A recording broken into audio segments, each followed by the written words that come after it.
First Corinthians chapter 9. Am I not free? Am I not an apostle?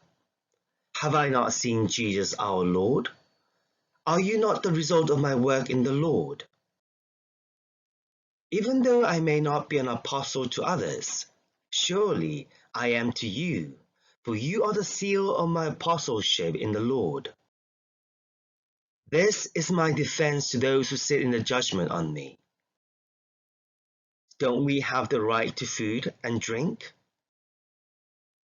Don't we have the right to take a believing wife along with us, as do the other apostles and the Lord's brothers and Cephas?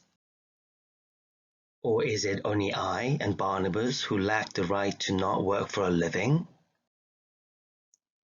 Who serves as a soldier at his own expense? Who plants a vineyard and does not eat its grapes? Who tends a flock and does not drink the milk?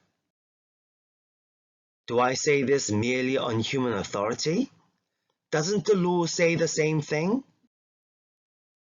For it is written in the law of Moses, do not muzzle an ox while it is treading out the grain.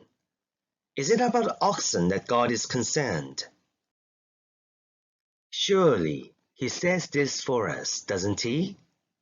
Yes, this was written for us, because whoever plows and threshes should be able to do so in the hope of sharing in the harvest. If we have sown spiritual seed among you, is it too much if we reap a material harvest from you? If others have this right of support from you, shouldn't we have it all the more? But we do not use this right. On the contrary, we put up with anything rather than hinder the gospel of Christ.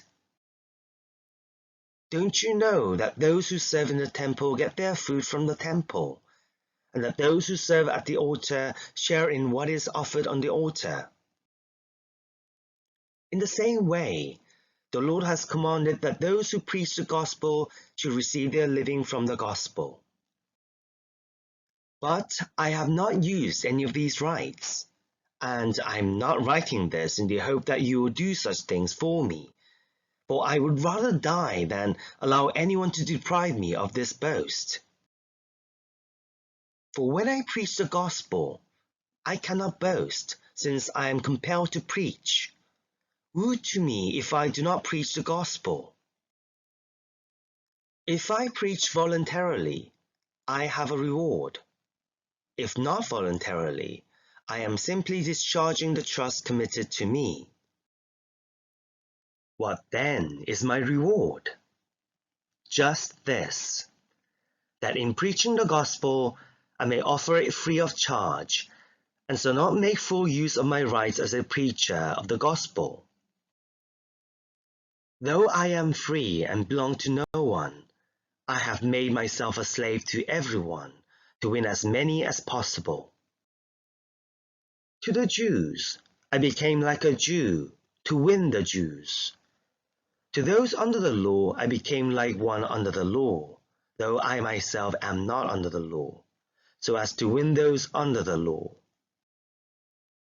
To those not having the law, I became like one not having the law, though I am not free from God's law, but am under Christ's law, so as to win those not having the law. To the weak, I became weak to win the weak. I have become all things to all people, so that by all possible means I might save some. I do all this for the sake of the gospel, that I may share in its blessings. Do you not know that in a race all the runners run, but only one gets the prize? Run in such a way as to get the prize.